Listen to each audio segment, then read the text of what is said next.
Hello, class. I just wanted to check in with you all and see how everybody's doing. It's hard to believe, but we're halfway through the course. We're in week 4, and I'm progressing right along. I hope you're enjoying some of the labs. I know, they unfortunately do focus just solely on Windows, and we use Linux as well and other operating systems. So, try to expand your research when you're looking at the discussion questions, and so you start looking at a little bit other areas, like I said, but it is, a pretty good lab, and it did teach us BitLocker and, you know, um, file encryption system, which is used across other operating systems or similar techniques. So, just to go back, since we're halfway through the course, going back, we went over lesson 1, which we looked at Microsoft Windows and the threat landscape, and the threats to IT, just continues to grow as technology continues to grow. There's literally thousands and thousands of attacks I know on the e-commerce sites that I support every single day. So we have a web application firewall, which we went over in the discussion. Hallie suggested that, along with you have to have a multi-layered security at the code level, at your application level, at your entry point, at your network, even at your. It's great to have a web application firewall as well.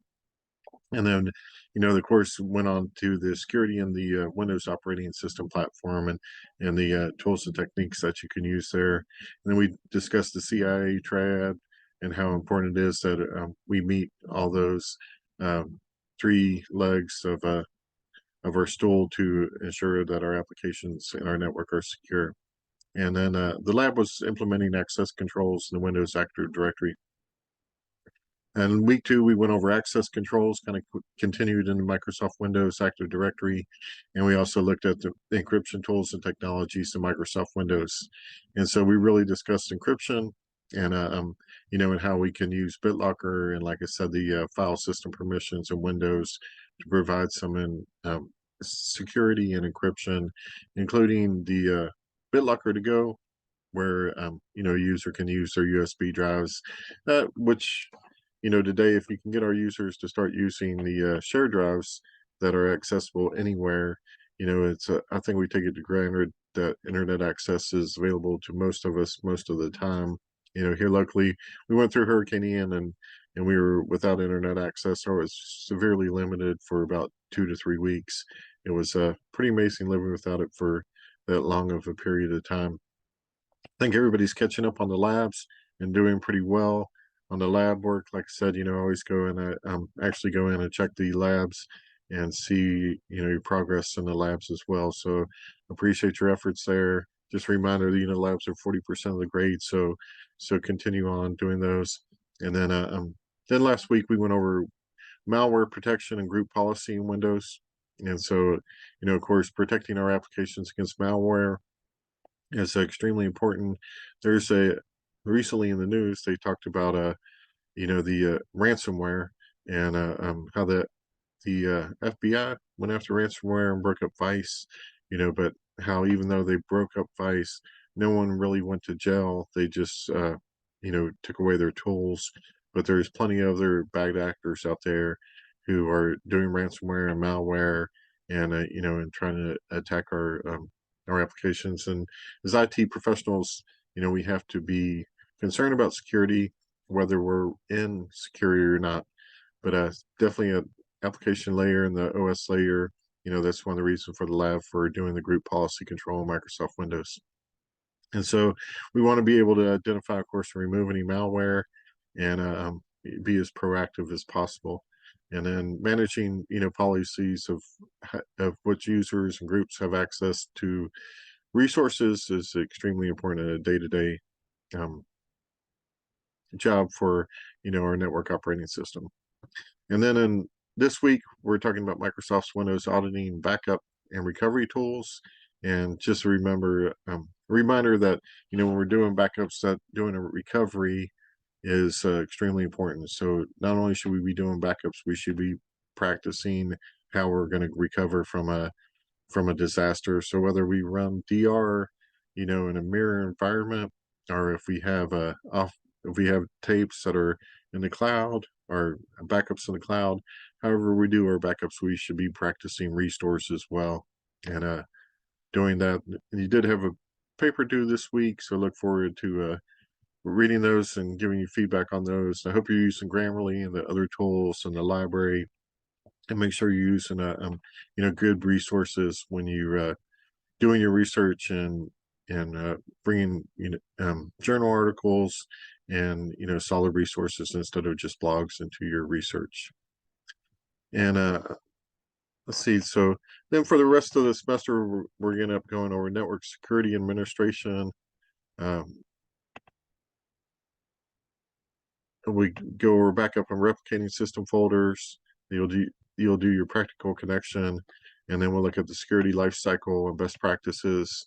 And then finally, the week 8 will be a course review over the first 15 chapters, or I should say over all the chapters. Right now, this is a little bit of review of the first 7 chapters, and then finally you'll be the end of the course. And so remember, I sent out these announcements, but you do have your research links to help with your citation tools, your basic research skills. Your library is a great resource, so don't hesitate to contact the University of Cumberland's library. Librarians are real professionals, and they're glad to help. And so there's graduate research skills there as well, and some library guides on top resources to pull information from instead of just searching through Google. You should be going through the library. The databases in the library are much better than the ones you can reach through Google. Some other resources available out to you are citation help tools, basic research tools, plagiarism and APA citation tutorial. And then, like I said, I put that in there again because these are such great resources. And like I said, the Learning Commons and the library, are really great resources for you. Part of that is using the Learning Commons. So here's a tip sheet that I sent out. So hopefully you've looked at these resources. I'm going to go ahead and post a short video now of just getting our assignments done at a time. I appreciate everybody who's getting the discussions in. And and so if you would try to expand your discussions, beyond the basic question would be great, just because we're all discussing everything with each other. So with your backup strategies, of course, answer the questions. And then if you can add, if you're working in a network center, and you have any personal experience, you can add that, or add any suggestions, or expand on the discussion a little bit, and your colleagues will greatly appreciate it, so we're not reading the same thing over and over. But again, the discussion on backup strategies is due, and it's available, so hopefully you'll be posting that. And if you have any questions, as always, shoot me an email. On my email pretty much every day, try to respond during the same day. I try to check it in the morning and the evening. uh, do miss a little bit sometimes on Saturday if I'm away, or Sunday if I'm away, but pretty much every week I'm checking it. And so again, if you have any questions, feel to email me. And I look forward to our assignments this week. I'm pretty sure that discussion is due this week. Yeah, so this week we went over the baseline security analyzer, which you'll do in the lab, the vulnerability scanner, security audits and tools, backup and restore features for Microsoft Windows, went over cloud backups, the backup and restore utility, and virtual image backups are some of the key concepts. And the assignments, like I said, is the backup strategies, and and so make sure you're doing that. I believe that should be already. I'm surprised nobody's posted to it. Let me check and make sure there's a due date on it. And and then so get the lab work done this week. And I know some of you are already doing oops, some of you are already doing the labs and getting them submitted, so I appreciate that. And we'll get those graded out to you and get those returned. Again, if you have any questions, feel free to email me, and have a great weekend. Thanks.